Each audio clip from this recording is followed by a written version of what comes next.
fighting another a Jerome Boots Ennis, or a Virgil Ortiz. We got We a ain't doing couple that. of welterweights over here, They but won't do that.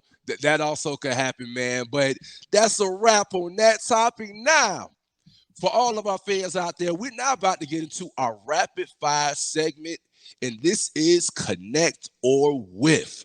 All right, and connect simply means that you agree, and whiff means that you absolutely disagree. And so, our first connect or whiff of pod number 89 is Q. Oscar Valdez will actually fight Shakur Stevenson this year in 2022. It's a tough one, but I'm gonna go out on a limb, man. I'm gonna say a connect. I'm only gonna say a connect because, and it could just be all hype. Shakur Mm-hmm. Stevenson got told something. It seems because he was like, "This is gonna be my year. People gonna put me on a pound for pound list. Like some coming up the pipe. So I don't know what Mr. Bob Aaron doing. I don't know if Bud Crawford Uh-huh. with the comments he made, the recent lawsuit, if it's Mm-hmm. pushing things a certain direction. And my thing is, it either have to be for him to say that. It either have to be my man Oscar Valdez, or it had to be Teofimo Lopez, which is both under the top rank. You know what I'm saying? Right. With Shakur Stevenson. So it's something. I feel like somebody whispering sweet somethings in his ear. So I'm gonna say a connect, even though I really don't. You know what I'm saying? I'm gonna do a connect on faith like I do sometimes. Connect. Hey, I will say this, man, and it's intriguing.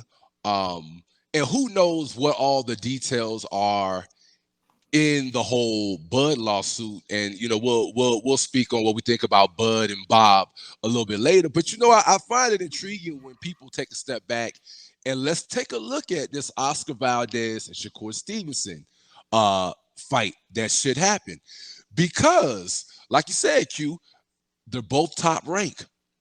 They're both top ranked fighters, and at the end of the day, it should happen this year.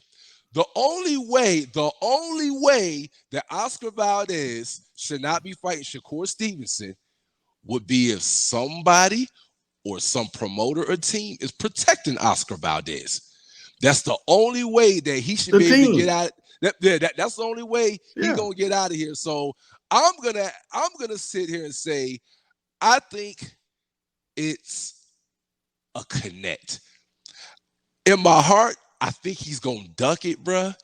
But for some reason, I kind of think that is actually gonna happen, man. So I'm gonna go out on a limb, and I'm gonna say that Oscar Valdez and Shakur Stevenson will get in the ring in 2022.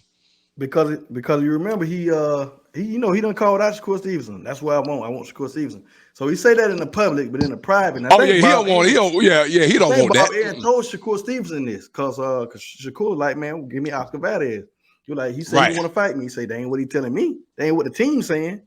It was Narado, somebody, whoever. It was another name. So it's easy to say something in the public, but in the private, you know what I'm saying? Especially after you see Shakur get in the ring and do what he did to you know what I'm saying? To Jamel Herring, to simplify. Jamel Herring, yeah. Yeah, like, yeah. As a matter of fact, and then they were trying to give the winner out of what my man Burchan and Burchell was Burchan and Maurice Hooker something supposed to fight her. I don't know. It was some guy that had already lost. You know what I'm saying? Oh yeah, they are scheduled to fight. Who is that? Who Burchell's about to fight? Because I know he's returning to fight somebody. All I know is it's almost I don't know that I can't explain the exact situation, but it reminds me of how you got Demetrius Andrade and you got what my man named Jaime Munguia. Yeah, where he could fight, he could just jump in and fight Andrade. Period. Because, you know what I'm saying? But he want to fight. He want an eliminator and all of this. So it's one of those type of things. And that's what it's looking like. You got the clear path with the same promoter where you could fight. You could jump in and fight. But either way it goes, it ain't really too many more places to run. And if they paid attention to last year, what I said last year, you could mess around and lose to a no name.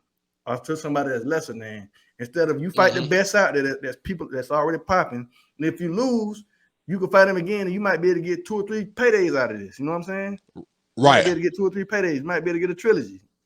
So with a top guy. I mean, right. I mean, so it's gonna be interesting to see, man, if what path the Oscar Valdez camp decides to take.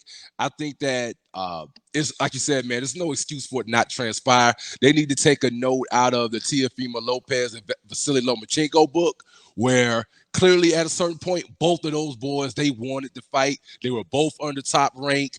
Bob made it happen. So there's no excuse. And I will say, the fact that we're not hearing any rumblings of it coming down the pipe lets me know that definitely probably the Oscar Valdez camp is probably doing everything possible to go a different route outside of Shakur Stevenson. But let's get into the second connected with topic.